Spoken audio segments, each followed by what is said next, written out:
welcome to my latest video. Something a bit different this time. It's a project I've been working on for a couple of months now, and it's a scratch building project working on one of the Morristown area's new ballast hoppers. I think they bought a pair of these a very short while ago, and when I saw the photos I thought they'd be quite interesting and simple, or relatively simple little scratch building exercise, having not done any scratch building for quite some time. When I was scratch building, I was working in O gauge in brass, and I have done some plasticard or styrene, mostly buildings, which are the factory units on my roll paper layout, but I haven't done any rolling stock in plasticard before. So in this video you'll see it's mostly just still photos. What I didn't do when I started this was have it set up for filming, but I have taken photos as I worked through the process. So what I'm going to do is just quickly run through how I've built this model, and I'm not going to go into the fine details on which particular styrene I've used. It is all evergreen, and obviously I've used various different elements from their range, but I won't go into detail of which ones they are specifically on this project. I've got another couple of projects I'm going to be working on, so if there's any interest in how I did this, what I'll probably do is film one of those and go into a little bit more detail there on what styrene I'm using and the exact details of how I'm putting it together. So on with this project. The first thing I've done was to get some photos of the cars involved. Now there's a couple of photos that were shared on the Morristown and Erie Railfans Facebook group, which I'm a member. The image on the screen now was taken by David Laskowski. He's very kindly allowed me to use it for this video, and I will share a link to his YouTube page in the description. It's called David's Hobbies, and apart from anything else, he's got a lot of rail fanning videos of New Jersey transit and other railways in the New Jersey area. But then from there I went to my usual source of information, which is railwaypicturearchive.net, where there's loads of photos of these particular cars in operation with their original owners, which was Amtrak. So the first thing I did was, having got my photos, I was lucky there were some square side-on photos of the hoppers, and an internet search brought up some drawings as well, so use some of the known dimensions from the drawings to work out the relative scales of the sides on the photos that I'd got. It's a technique I've used quite frequently in the past for structures and rolling stock when I was working in O gauge. So having done that, I used 2 or 3 of the photos, scaled them, and then cross-referenced them together to kind of confirm that I'd got the dimensions roughly correct on each one. In the past I would have converted all my measurements into scale drawings on CAD and then worked from that, but on this occasion I decided not to do that, and I thought I'd go straight into the model from the photos, using the photos in effect as the drawing, and that's what I've done. So first thing I did was to cut the sides, and the basic shapes are cut from 20 thou plasticard. And then I've used evergreen strip, mostly 10 thou, to add the ribs to the outside of the hopper. So with both sides done, I added some angle to the bottom for the sole bar along the base of the sides, which then allowed me to frame up the ends. The steps on the end frames are also from plasticard, and I've glued that to the frame itself. With hindsight, I might have done better to have used wire for the steps just to make it a little bit finer, but I've used 20 thou evergreen, which is the smallest sort of rod they do. Again, it's not ideal, but I think it's worked reasonably well, and it's certainly better than the big solid square steps that I would have had on a ready to run model. So once the 2 sides were done and prepared, I cut the internal centers for the hoppers. I cut a long strip of plasticard and then cut that to lengths that I needed to make the internal details, and that has given a considerable amount of structure to the inside of the model, and it also helps to straighten out that bowing of the sides. It's pretty much resolved that as an issue. With those prepared, I also had a look at how I was going to do the chassis, which is again evergreen strip, in this case evergreen channel, with a slight gap between the 2 sides, and then I've had to work out where the trucks were going to go. To do this, I had a ready-to-run model of a hopper which I've used to work out where the truck pivot points would be in relation to the ends of the frames and in relation to the actual ends of the hopper itself. And then I've had to work out how I'm going to fit the couplers to the chassis, because I want to be able to pop them out and change them if needs be, if there's any issues with them. I didn't want them to be sort of glued in. So I've worked out a system where there's a little cover that fits over the top of the coupler, and then the truck screws into place, and that holds the cover and the plastic underneath and holds the coupler in place. My first plan was to have a nut embedded in the plastic cover where the hole is for the truck screw, but due to the narrowness of the chassis, I thought there might not be enough material to drill it out to get that in. So in the end, I've threaded the plastic itself in the chassis, and I'm hoping that's going to suffice. If it doesn't, I can always fill the holes with plastic card and then re-drill it if I need to. The good thing with the plastic card, with the plastic cement, is it melts the plastic, so I should, if I do have to fill the hole, I should be able to make a nice solid block that I can then re-drill and re-thread if needs to be. So with the end caps made, and I fitted the trucks to the chassis, and with it working nicely and the body sides together, I popped it all on the track to test for height, both of the couplers and the ride height of the car. Now initially my first impression was that it was riding high on the trucks, but then having gone back to the various photos on railroadpicturearchive.net, I'm happy that these hoppers, and other hoppers as well I've noticed, ride a little higher than the box cars. And comparing the photos to some of the prototype photos online, I'm happy that the height is not too bad. So with that sorted, I next moved on to putting the roof cappings on the cage end at the non-brake end of the car, and then I've put the steps on the end as well. At this point I got slightly out of order and decided to start putting some of the pipe work underneath before I started working on the cage for the brake end of the car. There's certainly a very visible air pipe that runs along one side of the actual cars, so again I made this up from a bit of 30 thou evergreen round, bent to shape. I just used a bit of cement to weaken it a bit and bend it, and then I made some little fixing hooks and fitted that to the underside of the car on the correct side. And so with that in place, I moved on to start scratch building the details for the braked cage end of the car. I've scratch built the air reservoir along with the pipes that the brake run to the brake connectors, and I got those fitted underneath as well.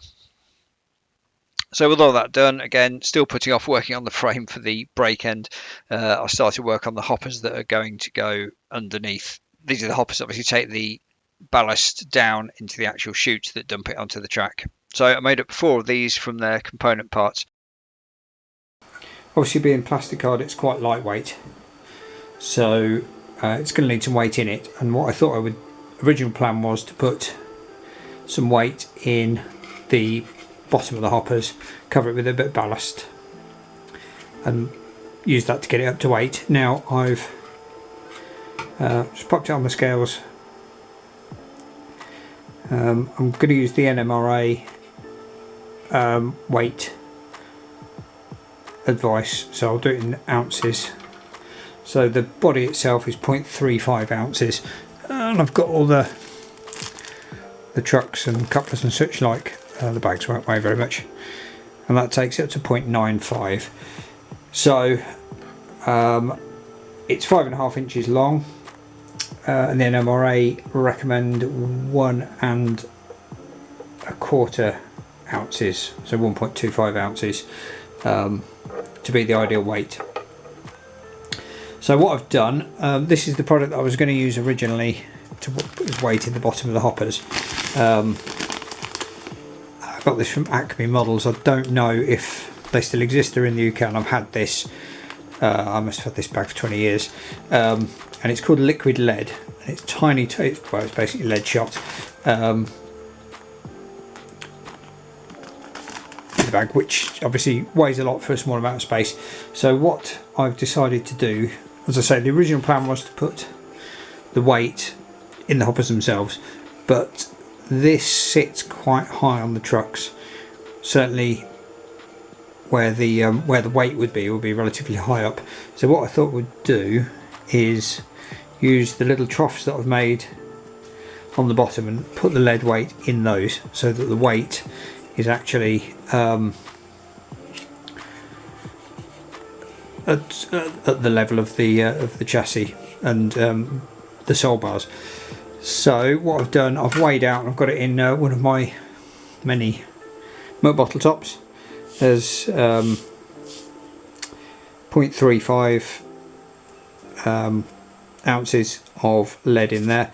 I'll distribute that evenly between the 4 hoppers, and then I shall put it in with a watered down matte medium, and I'll drop that in with a pipette, the same as you would for ballasting track, and then I'll let that dry in there.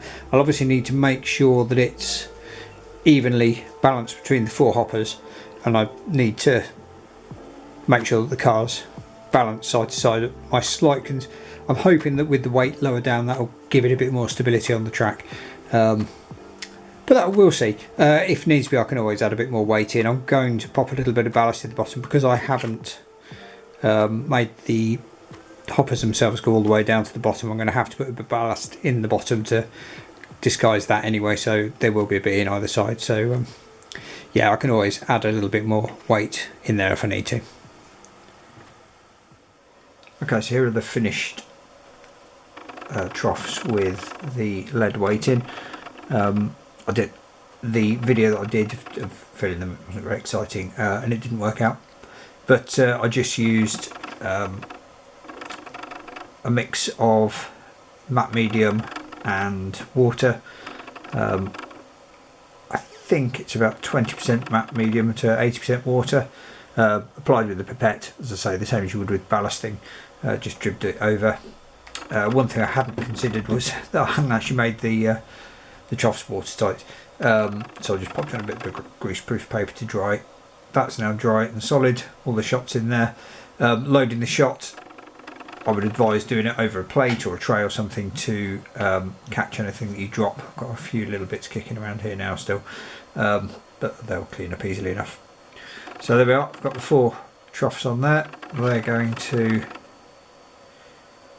I've got them all numbered so I know which places they're going. They will be glued on the bottom there. Fingers crossed the lead will stay in place, so it won't be rattling around too much, and those will fit on the bottom there.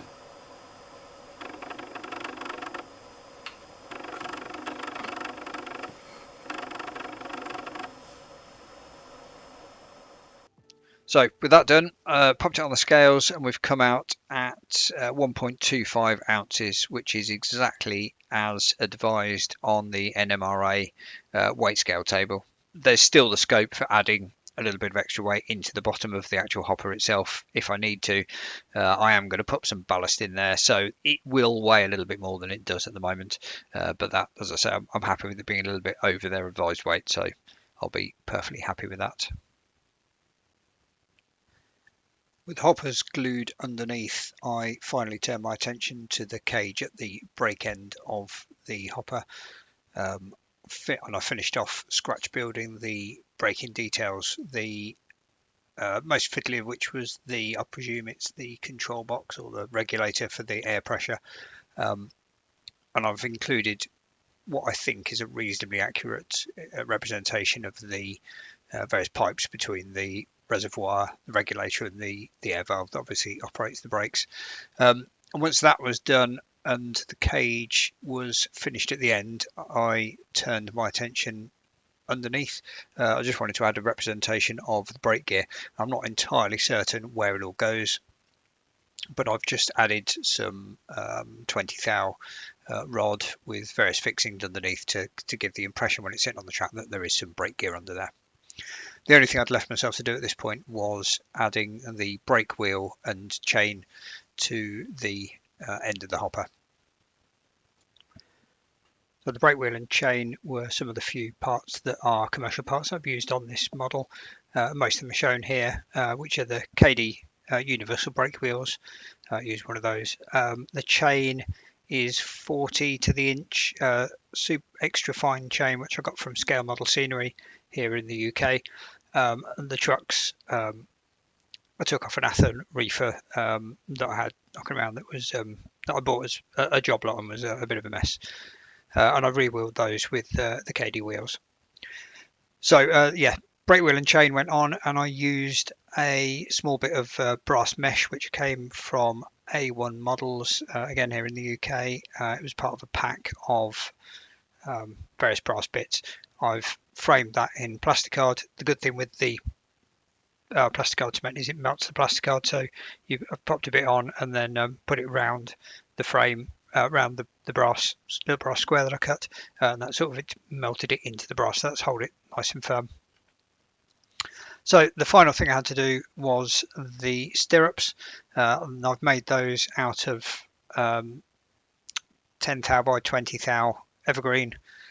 Cut all the individual parts and glued them together on the flat, then fixed them to the bottom of the hopper, and that was the penultimate job. The final thing I did, I put some dividers in the hopper itself as a break down the center of each of the troughs, which will take the ballast down to the outflows, and that was it complete.